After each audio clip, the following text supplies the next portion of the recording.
Hi guys, it's Allie with Alianswers. I hope that you're having a fantastic day. If this is your first time watching one of my videos, welcome. And if you're a returning watcher or subscriber, welcome back. I appreciate you. If you are a regular user of melatonin or you use melatonin with your loved one, you will want to watch this video and listen to this information. First of all, as you know, I am not a doctor and I am not saying that I am, but as someone who has used melatonin with lots of my clients and someone who uses melatonin for herself and for her child, I can tell you that some of this information is anecdotally true. I looked some of these things up on the internet just to verify the anecdotal evidence that I have, and I will link them down below, some articles that you can read if you would like. So first of all, a lot of people misunderstand what melatonin is. Melatonin is not a sleep medicine. It is not a medication that puts you to sleep.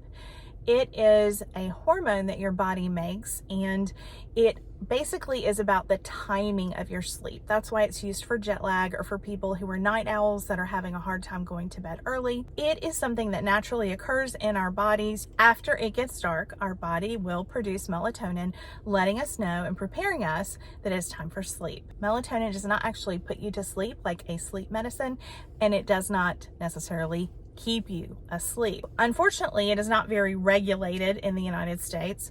So if you have a certain brand or certain type that you use that works well for you, that's great. It's important to understand that number one, less is more when it comes to melatonin. I've always heard that this was true, and for me personally and for my family, I find that that is true. Meaning that 1 milligram of melatonin often works better than a larger number or a larger amount.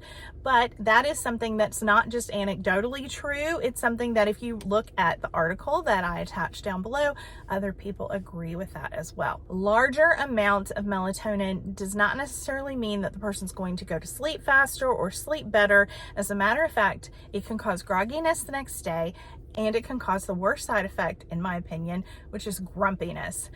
We all don't need any more grumpy people in our lives, am I right?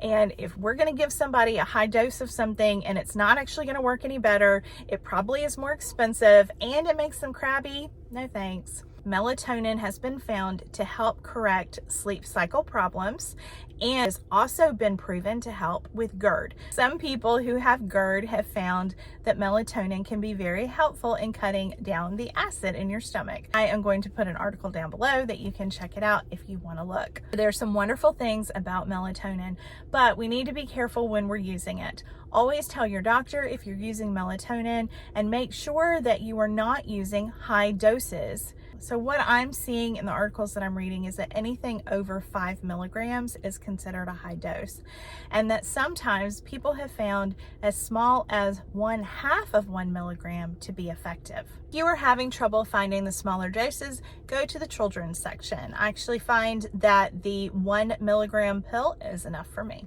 I like using natural supplements, but I do try to make sure that my doctor's always aware of what I'm taking and that there are no interactions or problems.